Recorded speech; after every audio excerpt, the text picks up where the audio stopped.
du monde, CEMAM, retire l'initiative de la commémoration du printemps Amazigh par les Amazirs du monde à Paris, dans le même esprit du rassemblement, de solidarité et de la fraternité. Depuis la dernière commémoration du 25 avril 2023, quelle évolution et bilan pour cette année? S'il y a eu des graves détériorations dans certaines régions de Tamazoura, quelques acquis ont été toutefois notés.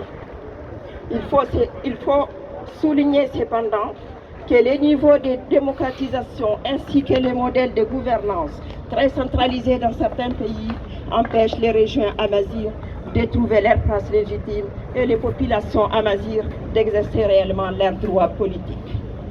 Les points positifs sont, pour le Maroc, l'officialisation en mai 2023 de Yenayer, fête de l'an amazigh.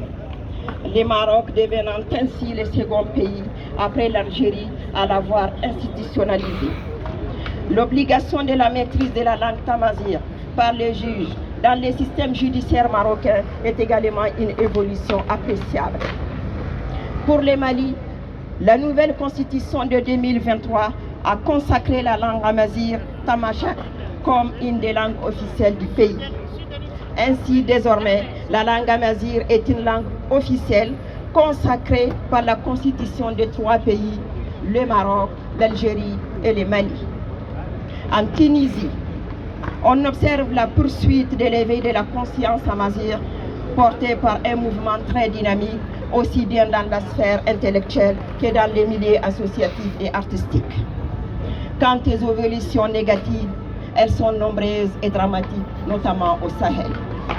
Au Mali, les massacres sur la communauté Kaltamachak de l'Azawad se sont intensifiés. Des attaques violentes, avec tueries, exactions et viols, ont contraint les populations à abandonner leur lieu de résidence et à se déplacer vers les frontières du Nord. Cette situation engendre un véritable désastre humain.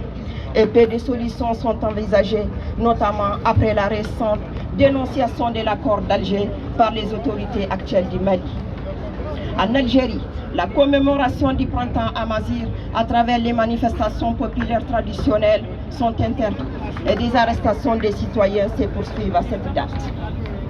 Les arrestations préventives des militants ont eu lieu ce jeudi 18 avril 2024, alors même que